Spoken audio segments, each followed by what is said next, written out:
It's just kind of twirling around there, and twirl. That's right. There you go. Works. All right, let's go. All right. I finally did something right. You did. You got the music right. It doesn't feel that way, though. It really doesn't. All right, everybody, welcome to the Sports Porch Black and Gold edition. We are live right now all over the world on Pittsburgh, beautiful, New York, beautiful, Facebook, LinkedIn, YouTube. The Fantasy Alpha crowd is in the house on X. Let's go. And, of course, you can see the Grand Schwabini is in the house with me. Hockey Jesus is here. I am your technical director, and boy, we have a great show for you today, guys. Oh yeah, very exciting. Yeah, awesome. very excited. We have a special guest today. We're going to go right to that right now. Let's get it. We have with us, and I'm going to bring him in here in a second. Former Penn State linebacker. Yep. Former New York Giant, Carolina linebacker. Yep. McKeesport High School. Let's go. State Legend. championship. Yep. MVP of the Citrus Bowl. I'm pretty sure his name is Brandon Short, and he's in the house with us. We're going to bring him on right now. There he is. There he is. Welcome to the porch, Brandon. Thanks for having me, guys. Oh, you're welcome. Thanks so much. We're really excited just to have somebody with a bona fide NFL pedigree. My goodness. Right here from the Pittsburgh area. From the port, from Keysport, yes. You got it. So, but before we get into all the questions that Steve has and the Grand Schwabini has and I have, there's something important you want to talk about, and that is your foundation. There's a gala coming up here, the Carly Short Better Tomorrow Foundation, and the gala is on June 7th. And we can put a link during the show if anybody's interested in tickets. I checked it out last night as far as ticket availability and stuff. So, Brandon, why don't you tell us a little bit about that, why it means so much to you, and what you're trying to do? Yep. Thank you so much, Chris. Well, unfortunately, in 2021, my family and I suffered, a great tragedy. One of the worst things imaginable. We lost our daughter, Carly, and our unborn child to gun violence. And it would be an understatement to say that the pain was deafening. And we're still, trying to figure out, a way to manage. But, as opposed to being negative, or cursing the world, we thought that we would try to turn this tragedy into something positive, and that maybe the tragedy that happened to Carly can cause positive change in other people's lives. We formed the Carly Short Better Tomorrow Foundation to support students who've been affected by gun violence. I'm honored to serve as a trustee at Penn State, and I see the importance of education, of how it lifts people up out of poverty. It provides opportunity, but I know that it's really expensive to attend school, and attending school when you're low income or first generation college student, it's extremely challenging making that transition. And, not to mention if you are dealing with the trauma of suffering from dealing with the fallout from gun violence. So the logic was to try to offer scholarships to students who've been affected by gun violence. And when I be affected, I mean, you don't necessarily have to have been shot yourself or even a family member, just to have seen it or experienced it or have it been around you. There's trauma involved in that. So we formed the Carly Short Better Tomorrow Foundation, and we've had 2 annual galas and fundraisers. We raised over $900,000. We've endowed 5 scholarships at Penn State Greater Allegheny, which is in my hometown of McKeesport. This year we're expanding to offer scholarships to students at University Park. It is the gala and the events around the gala is an amazing time. I mean, we like our first annual gala. We had Curtis Martin, Franco Harris, LeVar Arrington, Spice Adams. Spice Adams is our host, and Williams will be emceeing this year. We'll have Mayor Gainey will be our keynote speaker. We'll have current Penn State players, current NFL players. They all come out to support, and it's a star-studded night, and it's a great time, for a great cause. That's great, Brandon, and of course, I can't express to you, the feelings wrapped around a loss of that magnitude. I mean, I can speak for the three of us when I can say, I mean, we've all had instances in our life where somebody was affected by something, but I just can't imagine that. But to come out of it and to decide that instead of going into a shell, that you're going to do something better. And make something positive out of something that is so just heart-wrenching, really it's all you can do. We've got to move forward. It's hard. I can't imagine. So our condolences to you and your family, and really coming from a career in the NFL and experiencing that and moving forward with your lives. I mean, we wish you the best there, and we will of course throw our support behind that and do everything we can to try to help. So I'm going to put a link in the comments now if anybody wants to get some information on the gala itself.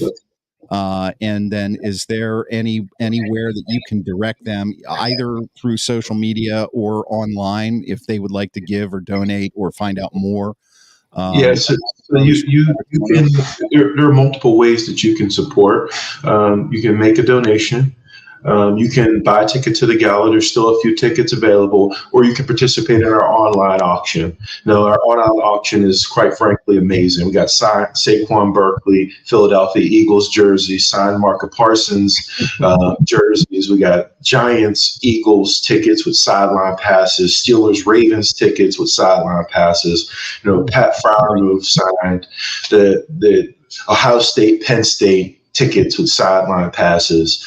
You can, and a number of other really awesome auction items. You can go to ksbettertomorrow.org. That's ksbettertomorrow.org, and find out more, bid on the auction item or just learn more about what we're doing. And more importantly, the kids, the young people that we're helping to support and the positive effect that we're having on their lives.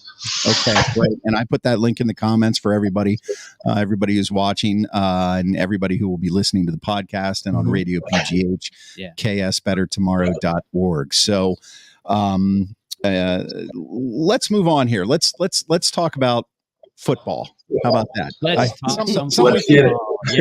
We think you know a little bit about that, and you might know a little more than us. I mean, Steve, were you as cornerback, number 47, right? In high school? Well, I was more like a wide receiver, but you were? Much like you, Brandon, you played the cornerback position and the wide receiver position. I think you were a center and a linebacker, if I have that right. I was a guard and a linebacker, but mind you, we had like 3 Division I running backs that could run the ball. They needed somebody to block for them, so I figured we won every game. So I figured it worked out. It was a right call. Yeah, and that was the McKee's. Was that the first state championship for that since the 1940s? No, correct. I think we wrong. But that was the first state championship that Pennsylvania set up that you played in, where you played in Three Rivers, but then you got to move on to the state championships as it went on. And as I recall, you were quite the athlete and made a really great 4th down stop to get you guys to the state finals. Do I have that right? Yeah, I was a great athlete, but I had great teammates around me. I mean, there was 7 guys that could have went Division I on that team, and we went undefeated. We won in Three Rivers. We beat Upper St. Clair, which was a big rivalry. They beat us the year before, so we came back and beat them. Nice. We beat Erie Cathedral Prep in the semis, and in the finals, we beat Downingtown, and I think you're referring to the goal line stand. We had a goal line stand. Yeah, that's right. To win the state championship, and it's the dream for every linebacker to make a goal line stop and win the state championship. And I was fortunate enough to have that honor. Yeah, that's cool. That's cool. So you go from McKeesport, and for a linebacker, I mean, you go to the ultimate linebacker U at Penn State University. So tell us a little bit about how you ended up choosing Penn State. Oh, well, it's an great story because, I grew up in McKeesport and actually, hated Penn State growing up. I was with Steve Israel, Alex Van Pelt, Curtis Martin, Ironhead Hayward. I mean, I was a Pitt fan in my youth and ignorance. We have to say that now they're on the board. We get it. We get it. I grew up with We've got a lot of ignorance around here, Brandon. Just not a lot of youth anymore. Anyway, go ahead. I grew up a Pitt fan, and recruiting opened up, and it is an interesting story because I really wasn't going to look at Penn State. Wasn't looking at Penn State, but my grandmother heard about Joe Paterno and said that he cared about his players' development as a man or men almost as much or more than he cared about them and develop them as athletes. And she was like, you should probably take a look at them. Wow. And I remember going up to Penn State on an unofficial visit to a game, and they were playing USC. And we got there late. We had no idea about going to a game. And we thought we'd be on time. There was traffic. And we got there, and it was the beginning of the second quarter. And Penn State was up 35-0. And I was sat there, and I was like, that was their undefeated team where they did win the national title. They went undefeated that year. And I remember thinking, man, is this this supposed to be a good team? Like, what the heck's going on? And then the crowd yelled, we are Penn State. And they said, we are Penn State. And 3 times. And at the end they said, thank you. And then you're welcome. And my grandmother looked at me like, oh, well, you got to come here. No doubt about it. Nice. Yeah. Your grandmother. Yeah. Then we went to Joe Paterno's house. We went to Joe's house and we sat down, and my grandmother went over Sue, and Joe sat me down at the table.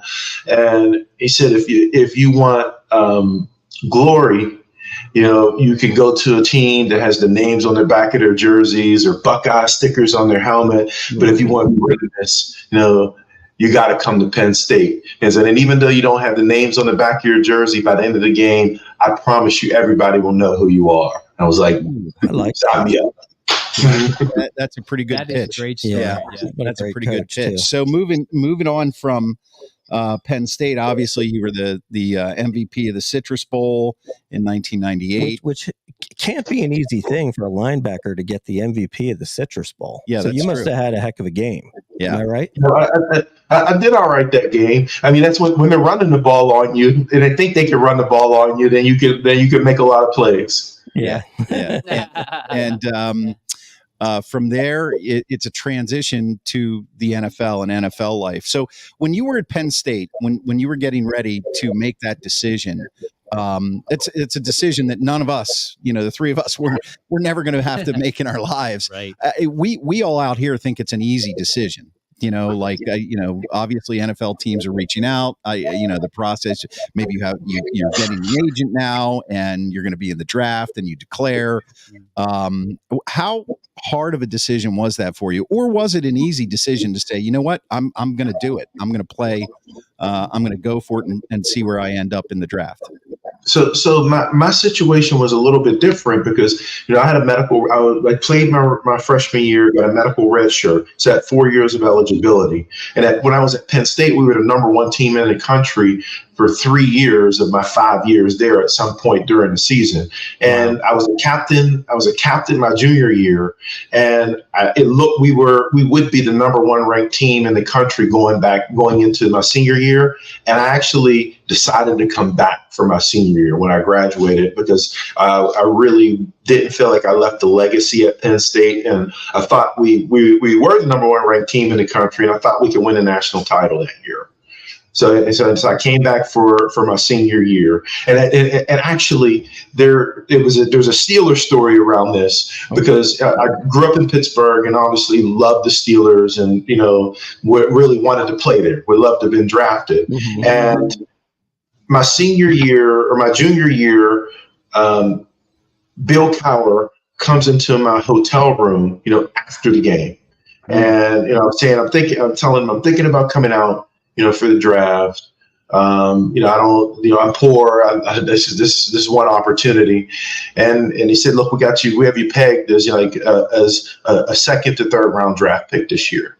And I was like, yeah. And I was like, look, I want to come back, but I don't want to drop. I don't know what can happen. I can get hurt. And he said, if you're still there in the second round, I'm going to take you. Well, next year I came back. We didn't win a national title, and the second round came and went, and there was no Steelers. Hell have no fury like a linebacker scorn. Oh man, I'm so angry every time I had a chance to play the Steelers or saw them, and my whole family, everybody is still Steelers fans. And Carly would come to see me play, in New York. And when she came when we played the Steelers, she would have like a Ben Roethlisberger jersey on, or Steelers jersey on, coming into the family section, and said, "Daddy, I want you to have a good game, but I want your team to lose." You do that. So she's a youngster. Did you have a couple favorite Steeler players growing up?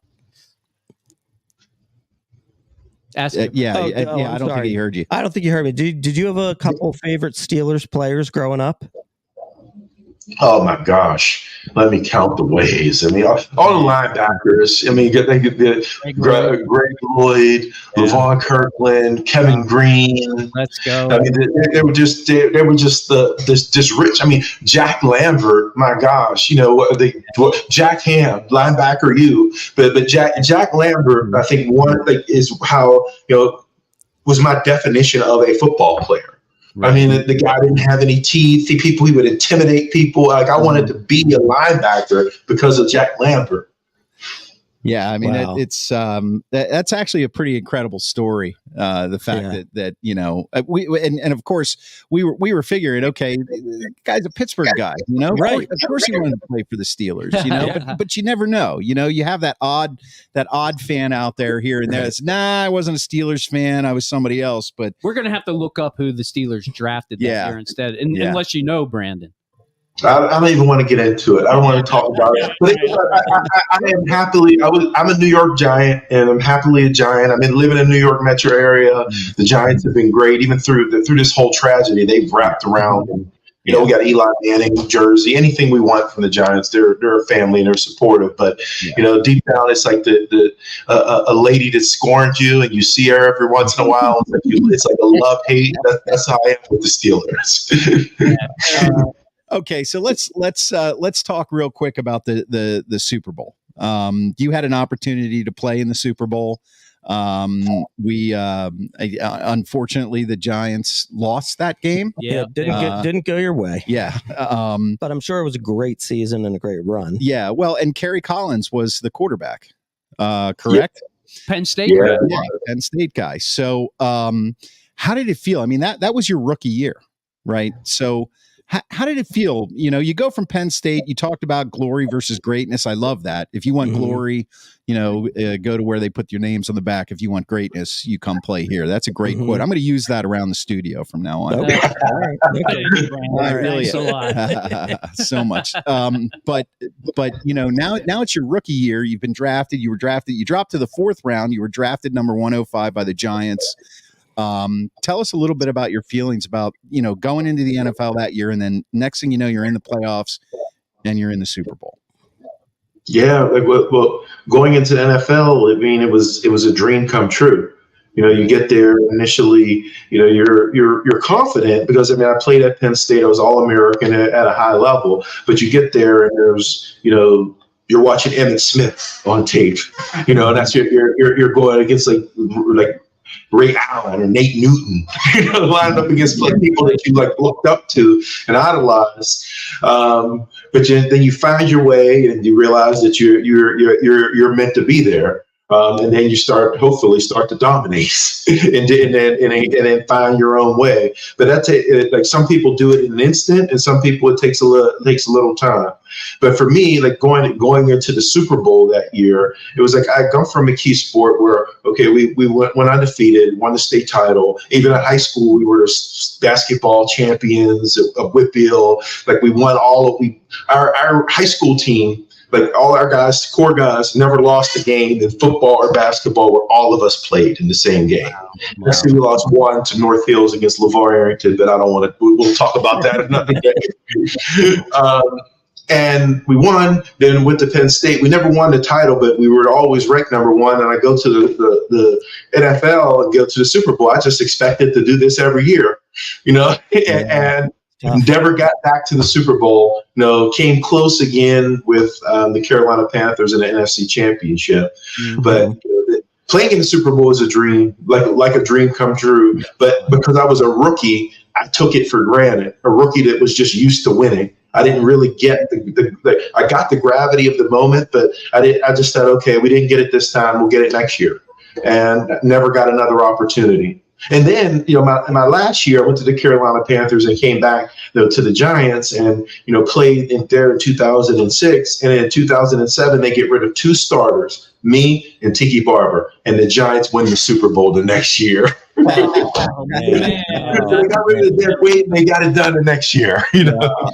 So close. So I missed it on both ends. That right? Yeah. I mean, it's all because of all of your hard work, Brandon. You set it up for him. So, I mean, that's a great story. I remember that game. I mean, I don't know if you guys remember that Super Bowl. I mean, I know where I was. We don't have to talk about it. But we don't want to bring up past history. Yeah, we don't want to cause our guests some trauma. Yeah. Let's move on. Well, I can say this right here. None of us like the Ravens. No, we don't. So we were hoping for a different outcome as well. That's why we need to move on. Yeah. So Steve has a question about. Steve has one question, I think, about the Steelers this year. So you made the transition after your rookie year and into your second year. We have a cornerback here from Penn State who is about to do that this year, and Joey Porter Jr. What do you think he needs to do in order to get the job done this year? Do it a little bit better than he did last year. By the way, I thought he played great last year. I think he's going to be a star in the league. But what do you think he needs to do in his second year to really amp it up and become that All-Pro? Well, I mean, you generally make Joe used to say this to you, make the biggest improvement from your first and second game in a season in your career, most of the time from your freshman to your sophomore and from your rookie to your second year, because you understand it's a new environment. You're just trying to figure out the pace. You're understanding the playbook, and then now that you got a chance to sort of mature and be in the system, you become the player who you're capable of being. Joey Porter, I thought, played lights out last year. Just to be clear, he was the highest rated rookie corner, in the NFL, I believe. And, he has freakish talent. Like when you see him, he's an imposing figure because of his height and his arms. His wingspan is just like overwhelming, and his aggressive nature. And I'm sure it gets it from his papa. It actually helps him. It helps him tremendously as well. So I expect to see a large. I think that he's a Pro Bowl caliber player. We thought that when he was at Penn State, that he was the top corner in the country. I don't know how the Steelers were lucky to grab him, in the position that they did in the first pick in the second round. Totally. But, I think he's a Pro Bowl caliber player. And then from his first year to the second year, now you'll see what he's really capable of. We're looking forward to that. Yeah, absolutely. Before we let you go, Brandon, Steve, Steve is an avid Penguins fan and an NHL guru. We call him Hockey Jesus. This question has nothing to do with hockey. It actually has to do with you being on the board of trustees. I understand. Okay. I understand that Penn State has got a lot of money for refurbishing the stadium, right? And the way I understand it is a lot of that's for renovations so that they could play during cold weather. Do I have that right?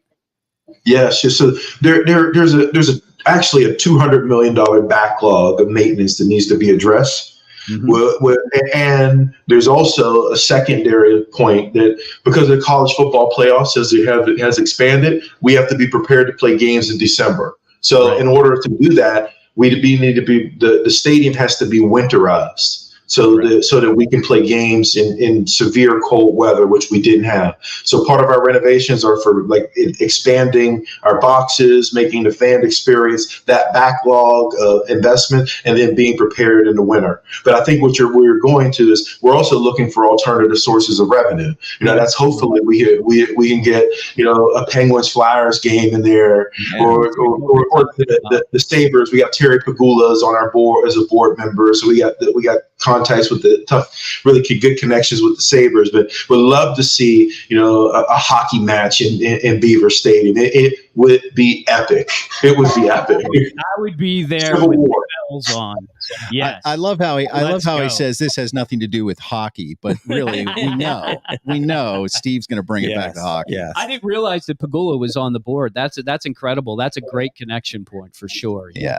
You're gonna have a Winter Classic there. I'm gonna predict it. I'm gonna be a grand Schwabini right now. I'm gonna say the next 5 years there's gonna be a Winter Classic up at Happy Valley, and I can't wait. It's going to be epic. All right, I'm sure they're listening. Talk to the Penguins and the Phillies management. We can get it. Let's get the deal done today. I'll tell you what. Right. I'm going to invite them to your gala, and we're going to get it done. We'll get it done right there. Well, hey, Brandon, thank you so much for taking the time to spend some time with us here on the porch. We really do appreciate it. It's been a pleasure, and obviously, good luck with the gala, and continue to do right by the people that have been affected by gun violence. It is a tragic thing in our country, especially today, especially for the younger generation. I think. Yeah, absolutely. Us old guys, we just don't have the energy to get involved in that stuff. And when you were talking about $200 million backlog of repairs, in Beaver Stadium, I was thinking, I feel like I have like $100 million backlog of repairs in my own home. Water feature, the light bulbs, the leak over there. But anyway, listen, Brandon, thank you so very much for your thanks, time. Brandon. Yeah, we really appreciate it and appreciate all the good stuff you're doing for the folks who are going to go to Penn State because of what you're doing. Yeah, absolutely. Absolutely. I was a Penn State fan growing up. I can say that. I'm allowed to say that. Okay. Yeah. Watch your back. Watch your back, man. I waited till the end. So, all right. Thank you so much, Brandon. We really appreciate your time. Take care. Thanks a lot, Brandon. Thanks a lot. Bye-bye. Well, that was great. That was great. Yeah, that was really excellent. Great. Yeah, that was wonderful. And once again, guys, I'll put a comment down in the comments section. But it is the Carly Short Better Tomorrow Foundation. And if you want to get some more information on that, you can go to ksbettertomorrow.org online. The gala is the 3rd annual Red Carpet Gala. It's taking place at 6 p.m. on Friday, June 7th, which is next week, at the Omni William Penn downtown. So that's a great location. All sorts of opportunities too. Great autographs to get. I'm going to check out that auction. Yeah. I know there was some LeVar Arrington stuff that I saw. Yeah. He didn't mention Joey Porter Jr., but I thought I saw a signed Joey Porter Jr. shirt. I think I saw that too. Yeah. When I went to the thing, there's some tickets left. I mean, my wife and I were talking about maybe purchasing a ticket and going down. Yeah. She likes to get dressed up and go to events like this. And it's a really good cause. If you're going to go, shave your damn beard. Okay. No, you were allowed to wear a beard. You had a beard the whole time. I was held hostage by my beard. You know that. Yeah, right. And now I'm being held hostage by your beard. You're doing it on purpose. By the way, Brandon just left the green room, but he did catch the beard comment and he was laughing hysterically. Okay, great. Fantastic. All right, guys. Well, listen, our thanks to Brandon Short. And I also, it would be remiss of me not to thank Carrie Ford of carriefordpr.com for allowing us the opportunity to have that great conversation with Brandon. He's welcome back on the show anytime. Thank you, Carrie. The Carly Short Foundation, Better Tomorrow, or the Carly Short Better Tomorrow Foundation. Okay, guys, we got a show to do here. We got much more to do. I know. Can't we just be done? I thought Steve was going to just fall off his chair. I'm not exhausted. It's just a regular day. I guess you're right. This is what being in the biz is all about. I'm sorry. I was planning corn this weekend. Yes, I think I'm still exhausted from that. So many comments to go. Okay, so what do we have to look forward to tonight on the show? Of course, we're going to talk Steelers. We're going to have a Buccos report. The Grand Schwabini is going to make a prediction. Oh, yeah. We also have Trader Joe's product of the week, what we're watching. I mean, this is... Maybe we should just go right to the food. No, I'm not going to do it. I mean, that conversation made you hungry? I feel like I need more energy. Yeah. Like I was amped up at a high level. You were amped up. Now I'm coming down. Okay, let's do this. Let's do this right now. The biggest news of this week that I think is just fantastic for this city is that the NFL draft is coming to Pittsburgh in 2026. When I saw that, I mean, didn't you not get a little? I mean, I got excited. For real. I got excited. I was thinking, how much can I put my house on Airbnb for that week? My wife said the same thing. Yeah. She said, your house. Yeah. Yeah. She was like, get more than me. You're too far, though. Yeah, you think so? Yeah. 9 miles. No. He's not too far. No, you're too far. Yeah. Just say it's in Pittsburgh, though. Okay. Whatever. Don't let them know let's it's in Monroe. Who the hell cares? You guys. All right. So the draft, listen, I mean, this is you know me. I love the draft. An event. Yeah. I'm the draft guy. You are the draft guy. You know, so this to me, this is like the Mecca. Yeah. This is going to be epic. For sure. Yeah. And this is one thing where I look at all of us sports fans in general, when we think about ownership, in every city, in every town, at some point, you're at odds with ownership. Why don't they do this? They get greedy. They get everything they want. No, you knew they were going to get the draft. Well, we said that. But the point I'm trying to make is that, this is one thing where really you have to thank the Steelers organization and the Rooney family. Sure. Because this brings a lot of business. It brings you're talking about, I was explaining it to my wife, I said, look, good luck. It's not one night. It's 3 nights. It's 3 nights and the week or so before. A week, a good week you get out of it. It's at least a week. I bet the hotel rooms are already booked, like at the Fairmount downtown. Yeah, they're all booked up. And all that kind of stuff. 100%. And Amy says, of course, I want to go to the draft and boo the commissioner. She says, "Oh, come on." Don't worry, there'll be plenty doing that. You don't need to worry about that. You don't have to worry about that. That's taken care of already. Yeah, it's baked into the draft. You know how many people were in Detroit? They said the influx of people into Detroit for the draft war. It was like 700,000 people. Every year it gets bigger and bigger. Yeah. Although the one thing I do think, I'm sure it's going to be fantastic, but I do think it's a little weird though, the way they're setting it up. Have you heard about this? I don't think they have that completed yet. Well, at least I heard, they're going to have to put things down on the point. Well, what I heard is that half of it's going to be at the stadium, on the outside of the stadium, looking upon the point, and the other half is going to be on the point. That is dumb. That is dumb. I think that's dumb. Unless they build... Because you're breaking it up too much. Yeah. I think they should just have it all down at the point. Here. Yeah. Listen to me, Pittsburgh Steelers, NFL. If you want to know how to do it right, you come to me. What you do is you put the background of the city in the background. You got the big tent. Everything's at the point. Mm-hmm. You can have people hanging out in the Hilton, and then you have a nice red carpet right to the back of the stage. Boom, they step out, and there is the whole crowd. And all they see is just the point, and the stadium's off to the right. It'll be gorgeous. And you got boats in the water. What if it's raining? What if it's like typical Pittsburgh weather? And it was raining. It was raining in Detroit. They get these massive tents. It'll be like the biggest tent you've ever seen. All right. That'll basically cover the front half up until where that bridge is on the point. That'll just be mobbed with people. So you're saying do it all down at the point. Do it don't all split it at up. the point. I still think. I mean, that's a mess though with parking and I think that's a mess. I think there's a lot to figure out. They don't care about. I think they should do it here in my backyard. What do you think? No, we want to talk about a mess. Yeah, right. You need $50 million just to fix up your backyard. Good Lord. Here we go again. Right. Well, I mean, I think it's very, very exciting. It is very exciting. Very exciting. I mean, look, eventually, I think what they're probably going to do is put one in every decent NFL city. Right. Oh yeah. Like sure. they might skip Jacksonville. It's Florida though. The weather will be nice. They won't have to worry about rain down there. True. They might skip Buffalo. I don't know. Yeah. Where's Pat? They may skip Buffalo in April. Yes. I think they should skip Buffalo, to be honest with you. Boston, the Patriots. Right. Yeah, they won't skip Boston. They'll do it. But April up in Boston, never been. Yeah. It's sketch. Who the hell cares about that? It's coming to Pittsburgh. Coming to Pittsburgh. And let me tell you, exciting. 2 years. Yeah. Can't wait. We will definitely be there. It'll look good. Yeah. I'm sure it will. They'll make it work. We'll have a draft special down there. We'll have our own booth by then. Nice. I like it. The Schwabini will be our own. In 2 years, we might sponsor it. More. Yeah. There you are, spending money we don't have already. I'll be the new. What Todd, the hell? You're spending my money. I'm spending your money. I'll be breaking people down. I'll be like, he's good in a phone booth. Good in a phone booth.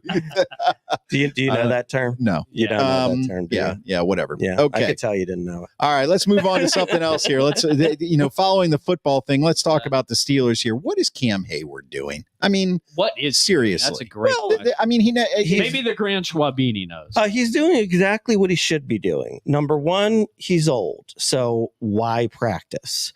He doesn't have to. He doesn't have to. He doesn't have to be there. Number two, give a little dangle of retirement.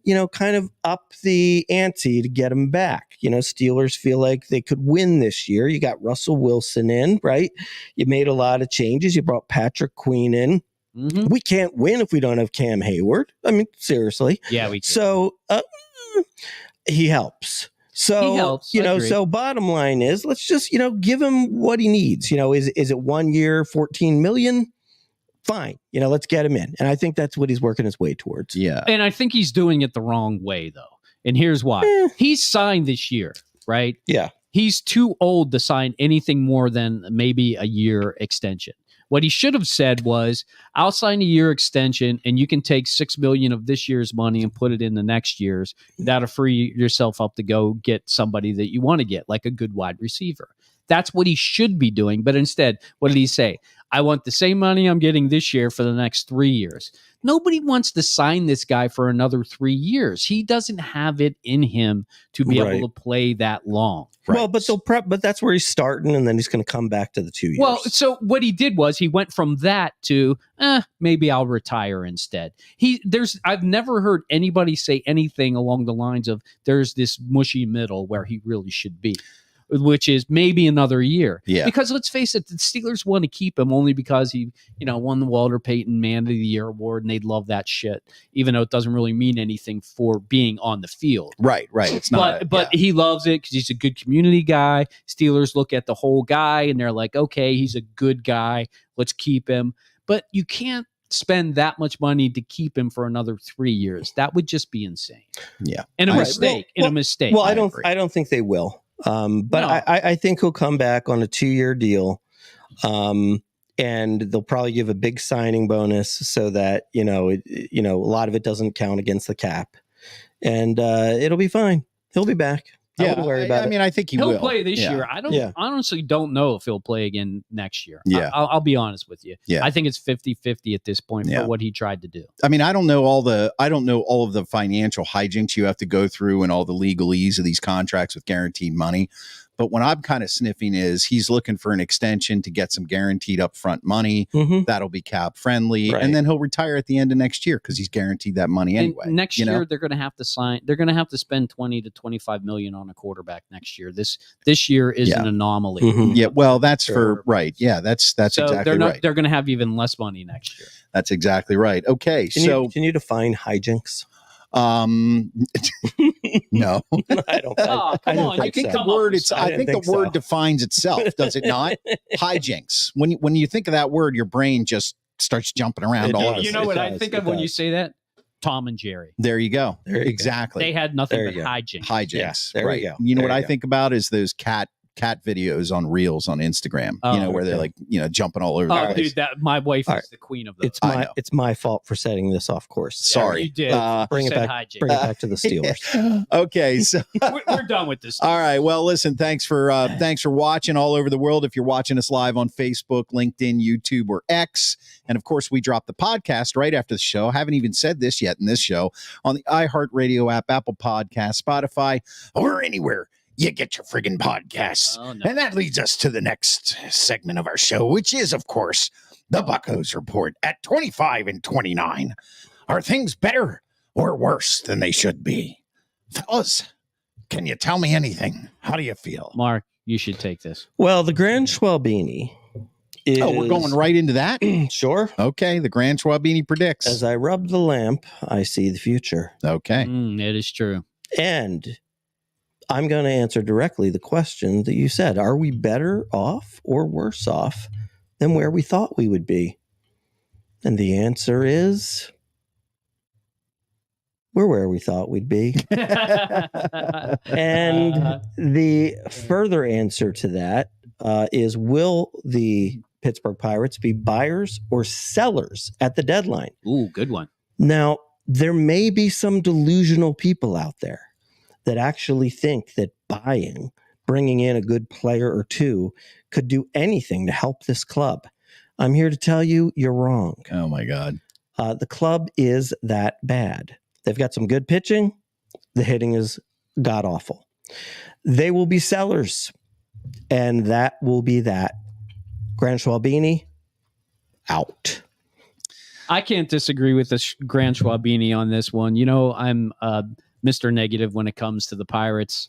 And they've proven in the past that is exactly what they do. By the way, I think they actually have some players they should get rid of. Chapman's probably one of them. Well, yeah, and everybody's going batshit over him right now. Just because it looks like he finally hit the wall. I mean, he was an old guy. Right. Yeah. He was throwing in the hundreds. Now he's just throwing home run balls. Yeah, pretty much. Yeah. So, I mean, people figured him out, and he probably needs to go. Although I hate to see him go, because that means that's $10 million less than Nutting has to pay out. Anytime that the salary goes down, I'm always against that. So I'm into keeping him for the year, just because they won't re-spend that money elsewhere. Yeah. He'll end up on the Rangers. Yeah. Well, he was there last year, so they need, they'll need a left-handed arm, and right. He's got the experience. Nah, yeah. You know what? He'll probably go back to the Reds. Well, who the hell cares? I mean, I guess the point is... Yeah, the point is we're talking about where Pirates players will be playing next. Yes, that's exactly and right. Not who's coming in. Yeah, right. And they're 25-29. They're 6.5 games the record out of first isn't place. Terrible. The record isn't terrible, but it's a head fake. It's definitely a head fake. Well, it's not. It's not terrible, but it also is. It's fool's gold. Because you're just a 4-game losing streak from being like 8 under 500. Yeah, you know what I mean? That's exactly. It's fool's gold, and and some things have kind of been falling their way. But did they hold their own against Atlanta? That was a surprising. But that's exactly something falling their way. Yeah. Ronald Acuna goes down; he's out for the year. Right now, now the team's down. You're welcome, Phillies. Yeah, now the team's down Strider, down Acuna. And, they're reeling at this point. So that's like a prime time for them to lose to the Pirates. So and that just means the Braves are going to be buying now. And everybody says, they definitely will, because they're really good at it. I mean, use Matt Olson as an example. But the Pirates, everybody, they're 2 games out of the wild card. I know we're not even at the All-Star break yet. I mean, give them a chance to collapse here. That's the thing, is that, talking about they have a bevy of young middle infielders who are supposedly talented and still touted as potential blue chip prospects in the minor leagues. They have more pitching in the minor leagues, and why not put a package together and get this guy from Oakland or Colorado, or Tampa Bay's looking to unload some of their younger players who are better than anybody. He's getting ready. Who do they really have in the minor leagues that other teams want? That's the point. Nobody. Not really. That's all their pitching is up here now. Yeah, right. Nobody else. Yeah, I mean, you're talking about, it's not something where you can just call the shots. You're not doing that from a position of strength. And when have the Pirates, especially under this administration, ever done that? I mean, seriously, what are you trying to do? I'm ready to eat. I'm done with the Pirates. You look like a grandmother. With this. Actually. Hey, at least I'm not a grandmother with a beard. Yeah. So, right. I actually think the Pirates will be sellers as well. I think their record is indicative of a team that has good starting pitching that we did not expect. We expected to be honest, maybe not Jared Jones. And here's the thing: to be honest, if I'm the Pirates, I don't even think it should be a just sell. I think it should be a massive sell. Like, I think they should get rid of Brian Martinez. Because you mean Brian Reynolds. Brian Reynolds, yeah, that explains just how good he is, right? Right. Brian Reynolds, but he's hit a home run. But he's the perfect guy to go, because he might actually get you a couple prospects back, some guys who might be better than him in the future. I'm about to get angry. Can we move on from this segment? Okay, he's upset. Yeah, he's upset. Yeah, it's a depressing topic. Okay, so the Pirates are going to be sellers, and that's that. We dropped the Sports Porch podcast right after the show on the iHeartRadio app, Apple Podcasts, Spotify, or anywhere Steve gets his friggin' podcasts. Spotify. And of course, you can listen on Radio PGH live anytime we are on the air. I like to watch us on YouTube, actually. And YouTube at the Sports Porch Podcast. Are we doing a little NFL or NHL stuff here? Yeah, let's go. Okay, so it's short and sweet. Amen. Hockey Jesus. Hockey Jesus preaches on the podcast on the iHeartRadio app or anywhere you get your podcasts. And of course, you can also catch Hockey Jesus on the YouTube channel at the Sports Porch Podcast, Hockey Jesus on YouTube. During the regular season, after every single Penguins game, you get a Hockey Jesus update. And during the NHL Stanley Cup playoffs, you get an update after each round. And, lay it on us, Hockey Jesus. But if you're hungry, you're going to have to Don't worry, this is going to be quick. We're in the Eastern and Western Conference Finals. Both Dallas is up 2-1. And the Rangers just went up 2-1 yesterday. The Rangers are resilient. That's all I got to say about them. They win overtime games. They're getting a lot of secondary scoring. Unfortunately, that's what Stanley Cup winners do. And that pains me to say. But I think Florida can still make a run at them. I don't think that series is over. It's been a really good. That's been a very good series. The last game was 5-4, which I thought was the best game of the series. The one before that, 2-1, was a little bit of Dallas and Edmonton. Look, Edmonton is great. For Dallas to be able to keep Edmonton in a low-scoring affair is very difficult, but they're doing well right now. But I look for Edmonton to bounce back. I think Edmonton will win tonight. I don't know what to say about both series, but they're going to be very good. And I think the NHL, I'll put the narrative out there. I think the NHL wants to see the Rangers in Edmonton. Look, they want to see Edmonton in the finals just because now you keep the Canadian audience interested in the Stanley Cup Finals. And who doesn't want to see the top 4 scorers in the Stanley Cup Finals? Everybody does. Right. So we have we're going to have another HJ update after this series. I was going to do one. Yep. Today was my night, so I'll just do it tomorrow, and I'll just throw in the fourth game.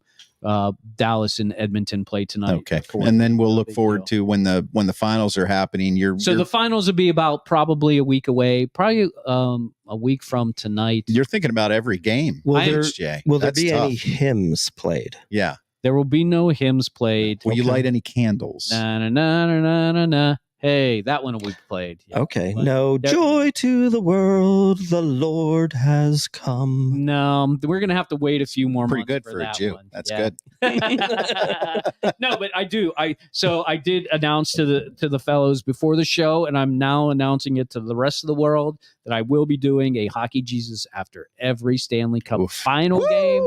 Can't wait. It will be after the game, no matter how late the game is. Oh, I am gonna be on giving you my just my raw analysis of what just happened. So It's you're going to every be a little Stanley Cup sleep deprived. Alert! Stay off the manufacturing floor. The manufacturing floor. Stay off the manufacturing Maybe you should floor. not drink that hard lemonade or whatever it is you're drinking before every show. Yeah, it's going to be great. Hey, look, I'm the hockey Jesus. If I'm not giving you the Stanley Cup Finals after every game, I'm a fraud. Yeah, you are. I am not. That's right. You're not That's a fraud. right. You're drinking out of the cup. All right, and along those lines, we're gonna move right to Stump the Yinzer here because this is a hockey related question. Okay, all right. The hockey Jesus is also our resident Yinzer. I mean, he was planting corn and building a chicken coop yesterday. Yeah. Today I was building a chicken coop, just so you know. Also today. Does the chicken coop have a tin roof?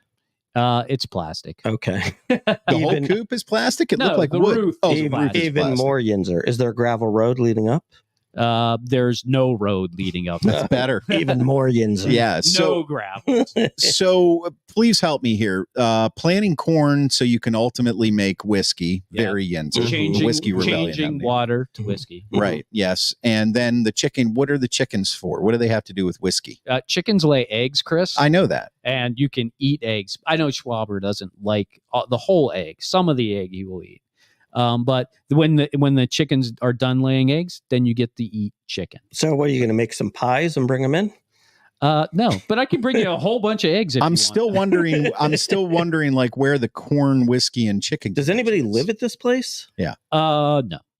Where is it? So you're just It's property up in Ligonier. Is it a compound? It's in an undisclosed location. I'm not allowed Are to you kidding exactly me? It's in say that. Ligonier. so you're leaving a bunch of chickens unsupervised? Oh, chickens supervise themselves. I mean, they actually all hell can chickens- break loose. Chickens actually have a very good social structure. Do they? Yes. Wow.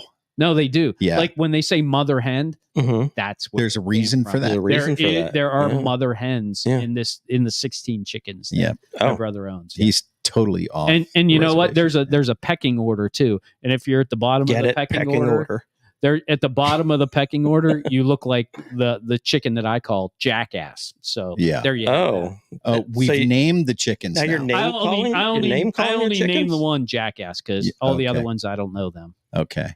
Maybe he thinks you're a jackass. Is this a Probably he probably thinks I'm at the bottom of the pecking Yeah, order. obviously. Yeah, he's like, see that guy over there? He's Jackass. I named him Jackass. Okay, well, thank you, Hockey Jesus. Stump the Yinzer. What's the What is this? We try to stump the Yinzer with a question. If he can't answer it, the non-Yinzer, the Grand Schwabini, tries to answer it. Will I have The an opportunity Yinzer tonight? wannabe. And Will I have an opportunity tonight? I think so. I'm feeling pretty like off. You're off okay, your stump the Yinzer. How many career regular season goals does Mario Lemieux have? Exactly. No, give me within would know? 50. Who would know that? Oh, within 50? I can do No. it within 50. I'll tell you what. Okay, I'm gonna guess. It's over 600.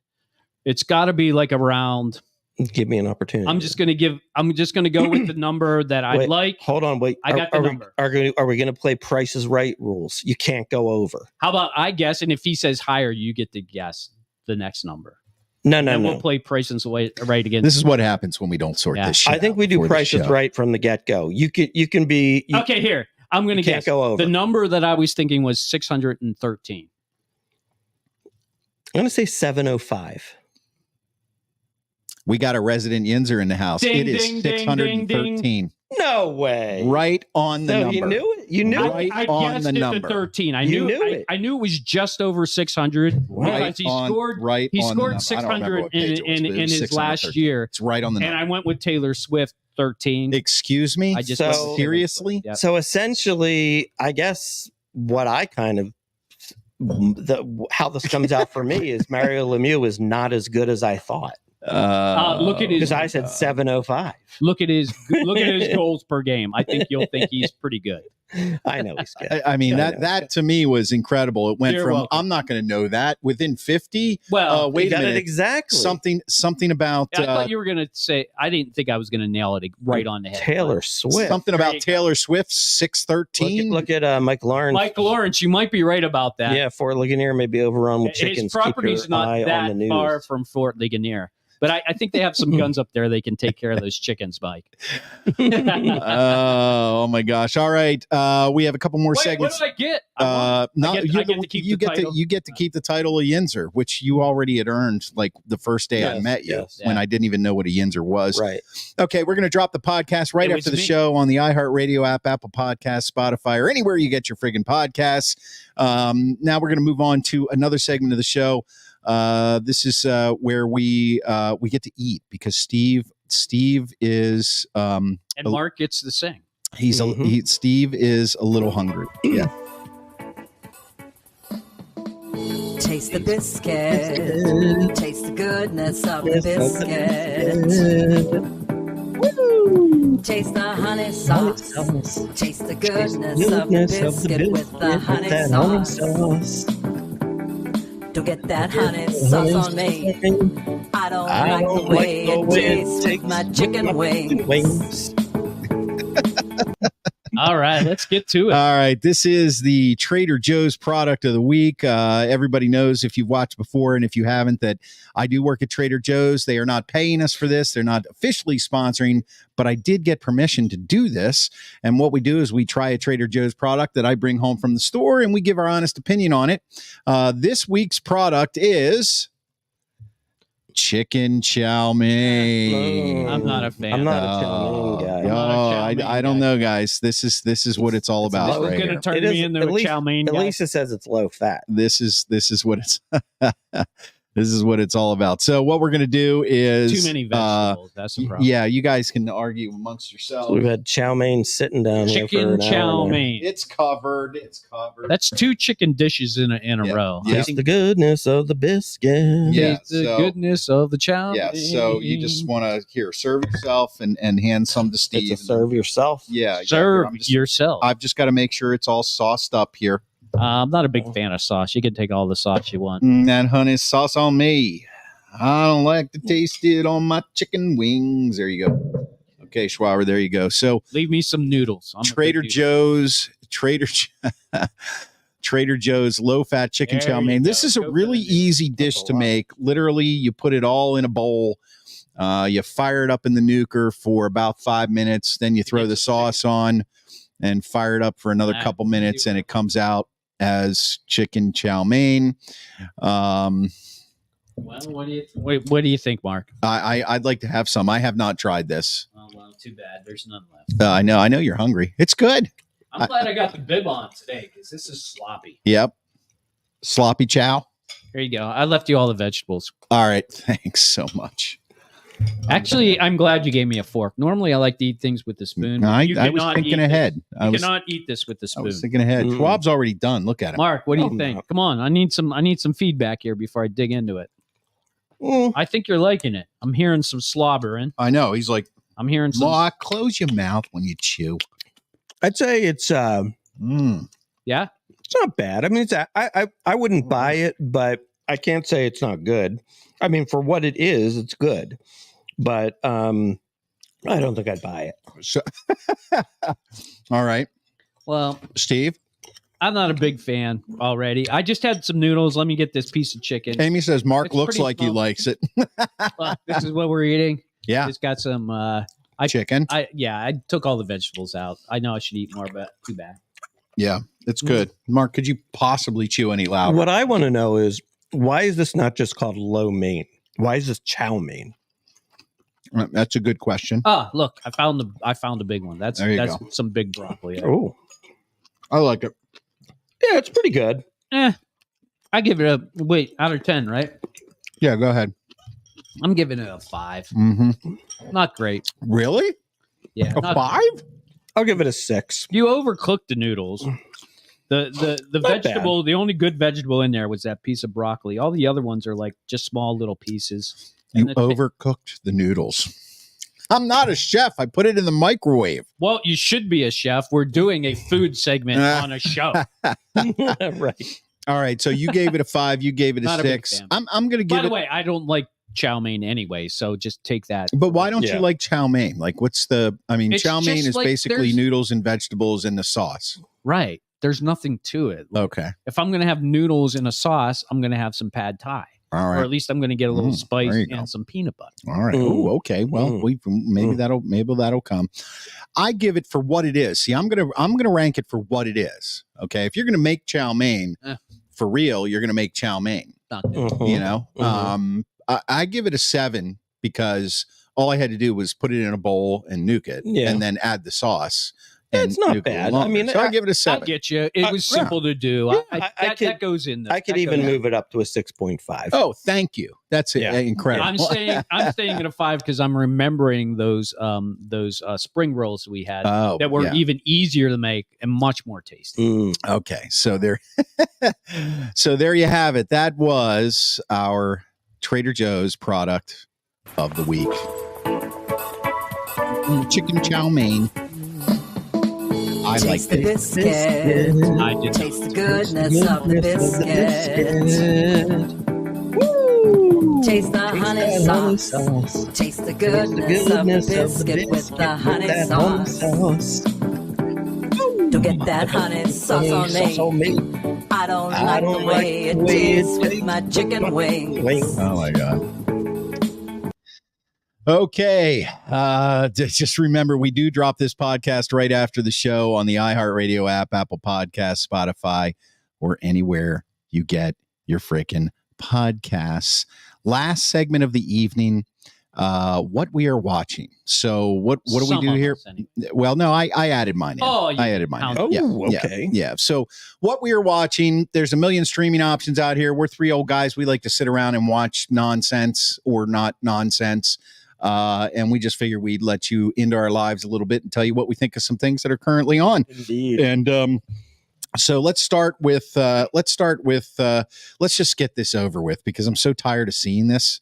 And I don't even get the here it is. Season 46 of Survivor. I mean, do we really have to get a outwit, outplay, outlast? What do we? I mean, okay, go ahead. Give it. Season 46 is now in the books, so I can now give you my analysis of season 46 because we have to wait till everything's over. I would have liked to give you weekly updates, but that's another podcast for another year. Yeah, for another whole year, the way you talk about it. All right, go ahead. Survivor 46 was actually very entertaining. The most entertaining was this guy named Q. And he was a former athlete, but yet somehow couldn't win anything. Was his last name Anon? No, it was just Q. And this guy was such a personality. Like he would get all, how they like take you to the side and like shoot, confidentials with you. He had like by far in a way the most until he got voted out. By the way, he got voted out with an idol in his pocket, as did 5 other people in a row, which is a new record for Survivor. Know what that is. And in the end, it really came down to 3 players. It came down to Kelsey, it came down to Charlie, and it came down to Maria. Now, Maria is an older woman. She's in her 40s, and she kind of was running the show. And then Kelsey conspired with Liz to basically team up on a challenge so that Kelsey could win. And they then voted Maria out, which left Charlie. Charlie then thought he had it in the bag, but as it turns out, Maria, when Maria voted on the jury, voted against Charlie and voted for Kelsey, and Kelsey got the $1 million. And there you have season 46 of Survivor. By the way, 47's coming up, and that was the one that I really wanted to try out for. And now that it's come and gone, and I see 47. By the way, 47's already done. They have it in the can. Right. They've already done it. Well, are you going to try out for one or not? I really wanted to try out for 47 because I thought that, that was my number. Could you get off work that long? Yeah. I just make up some, FMLA thing or, some sort of hardship. Yeah, but they'll see you on TV eventually. Yeah, but by that time I'll be a millionaire and I'll say, F you. Okay, the Grand Schwabini is watching. Bodkin. What's that? It's good. It's really good. Never saw it. It's a short series, just 7 episodes. It's got Will Forte on Netflix. On Netflix, it's got Will Forte. I don't know who that is. That guy on the left from SNL. Oh yeah. I don't watch SNL anymore. And he is he's not on it anymore, but because he's moved on to movies like Bodkin. It's a real good story. I mean, it's so basically Will Forte, his character, he's a podcaster, and he's got this other woman who's just like, I mean, she's like a really difficult person to deal with. She's a journalist, and the journalist gets into a little bit of trouble.